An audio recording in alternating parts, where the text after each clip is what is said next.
షర్మిల రాజకీయ భవిష్యత్ దాదాపుగా ముగిసిపోయినట్టేనా? మొత్తానికి వైఎస్ షర్మిల రాజకీయంగా యాక్టివ్‌గా లేరు. దాదాపు 2, 3 నెలల నుంచి ఆమె స్పందన లేకపోవటం రాజకీయ వర్గాల్లో తీవ్ర చర్చకు దారితీస్తుంది. మరీ ముఖ్యంగా రీసెంట్‌గా జరిగిన రాజ్యసభ ఎలక్షన్ల సందర్భంగా కుదిరితే కర్ణాటక నుంచి షర్మిలని రాజ్యసభకు ప్రమోట్ చేస్తారు. డీకే శివకుమార్ మంత్రాంగం, యంత్రాంగం దీని వెనక ఉంది. ఏదైతే షర్మిల ఆమె పార్టీని కాంగ్రెస్ పార్టీలో విలీనం చేసే సందర్భంలో కుదిరితే కర్ణాటక నుంచి లేకపోతే తెలంగాణ నుంచి రాజ్యసభకు నామినేట్ చేస్తారు అనేటువంటి ఊహాగానాలు అప్పుడు ఎదురయ్యాయి. ఒకవేళ ఆనాడు కాంగ్రెస్ పార్టీలో షర్మిల పార్టీని కనుక విలీనం చేయకుండా ఉంటే డెఫినెట్గా రేవంత్ రెడ్డికి, కాంగ్రెస్ ప్రభుత్వానికి, అప్పటి కాంగ్రెస్ పార్టీకి గట్టి దెబ్బ తగులుండేది. కొన్ని ఓట్లైనా చీలేటువంటి అవకాశం ఉండేది డెఫినెట్గా.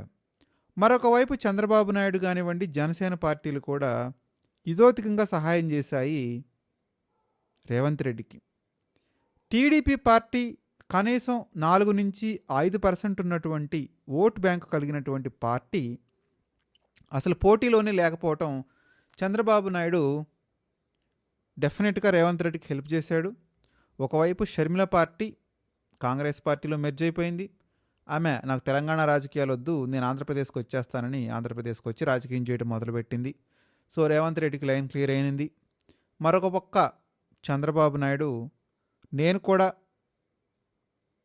పార్టీని ఎలక్షన్స్లో నిలబెట్టను, ఈసారికి మేము అసలు ఎన్నికల్లోనే ఉండం అని చెప్పడం ద్వారా రేవంత్ రెడ్డికి ఏదైతే టీడీపీ సానుభూతి పరులు ఉన్నారో ఆ సానుభూతి పరులు ఓట్లన్నీ కూడా డెఫినెట్గా కాంగ్రెస్ వైపు ర్యాలీ అయినాయి. అదొక వింత పరిణామం. ఎప్పుడు కూడా టీడీపీ ఓటర్ అనే వ్యక్తి కాంగ్రెస్ పార్టీకి ఓటు వేయడు. కాకపోతే ఇక్కడ సీన్ రివర్స్ అయింది.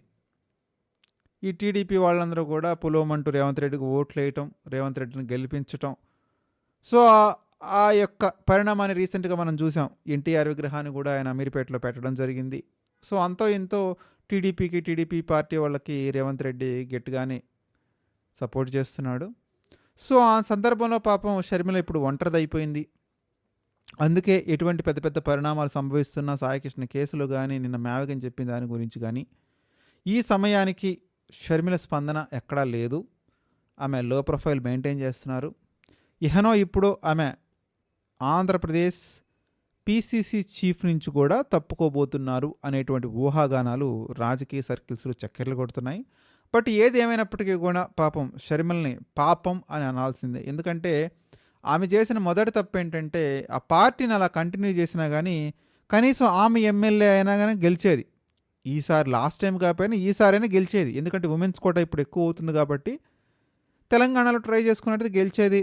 లేదు కాదు ఆంధ్రప్రదేశ్లో అన్న కంటిన్యూ చేసుకున్నట్టు బాగుండేది. ఏదో ఒక జాతీయ పార్టీ నమ్ముకుంది. ఇప్పుడు 2 విధాలుగా నష్టపోయింది.